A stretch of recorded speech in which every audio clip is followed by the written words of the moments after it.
the drop into a clot, and formed the clot into a lump, and formed the lump into bones, and clothed the bones in flesh, and then brought him into being as another creature.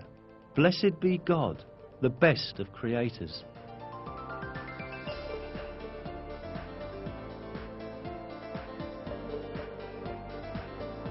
Embryology is a branch of science that studies the development of embryos in the mother's womb. Until very recently, embryologists assumed that the bones and muscles in an embryo developed at the same time. For this reason, for a long time, some people claimed that these verses were in conflict with science. Yet, advanced microscopic research conducted by virtue of new technological developments has revealed that the revelation of the Qur'an is word by word correct.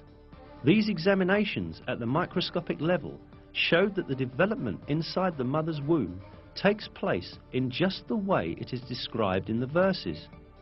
First, the cartilage tissue of the embryo ossifies. Then, muscular cells that are selected from among the tissue around the bones come together and wrap around these bones. This event is described in a scientific publication with the following words.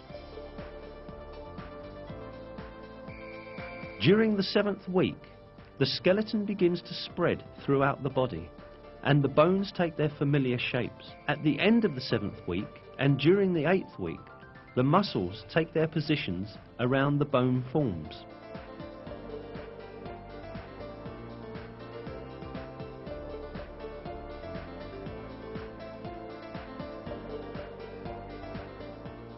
In short, man's developmental stages, as they are described in the Qur'an, are in perfect harmony with the findings of modern embryology.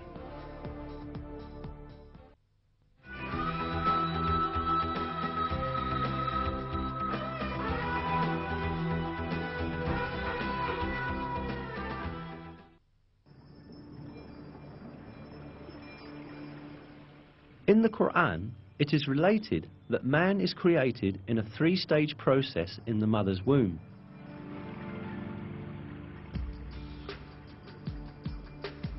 He creates you stage by stage in your mother's wombs in a 3-fold darkness.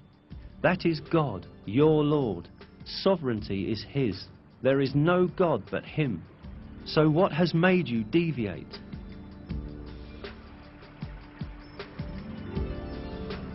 As will be understood, it is pointed out in this verse that a human being is created in the mother's womb in 3 distinct stages. Indeed, modern biology has revealed that the baby's embryological development takes place in 3 distinct regions in the mother's womb. Today, in all of the embryological textbooks studied in the faculties of medicine, this subject is taken as an element of basic knowledge. For instance, in Basic Human Embryology, a fundamental reference text in the field of embryology, this fact is stated as follows. The life in the uterus has 3 stages: pre-embryonic, first 2.5 weeks, embryonic, until the end of the 8th week, and fetal, from the 8th week to labour. These phases refer to the different developmental stages of a baby. Information on the development in the mother's womb became available only after observations done with modern devices. Yet, just like many other scientific facts, these pieces of information are imparted in the verses of the Qur'an in a miraculous way. The fact that such detailed and accurate information was given in the Qur'an at a time when people had scarce information on medical matters is clear evidence that the Qur'an is not the word of man, but the word of God.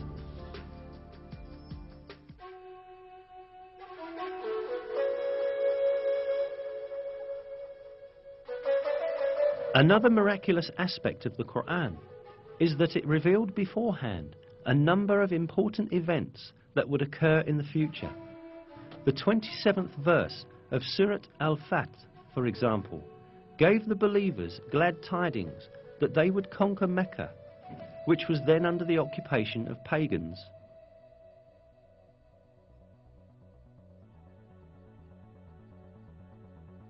God has confirmed his messenger's vision with truth.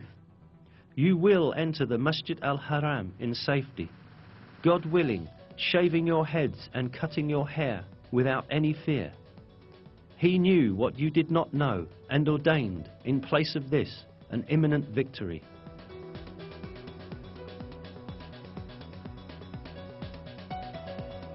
In close consideration, the verse is seen to announce yet another victory that will take place before the victory of Mecca. Indeed, as stated in the verse, the believers first conquered the Kaaba fortress, which was under the control of the Jews, and then entered Mecca.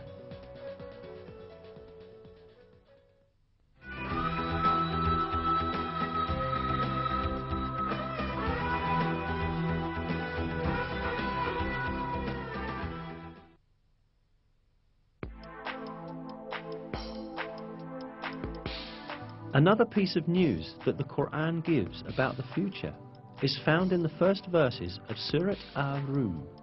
In these verses, it is stated that the Byzantine Empire had met with a great defeat, but that it would soon gain victory. The Romans had been defeated in the land nearby, but after their defeat, they will themselves be victorious in a few years' time. The affair is God's from beginning to end.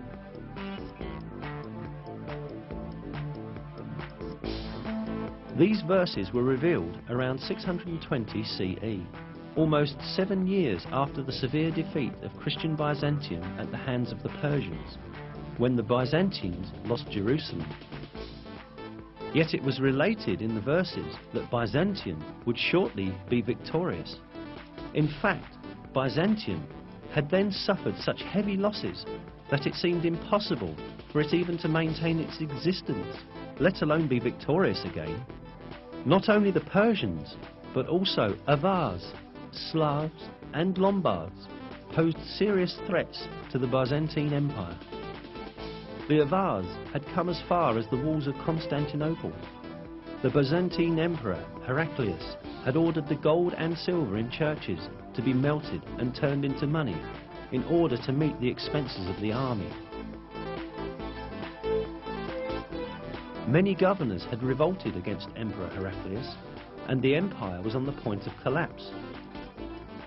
Mesopotamia, Cilicia, Syria, Palestine, Egypt and Armenia, which earlier belonged to Byzantium, were invaded by the idolater Persians.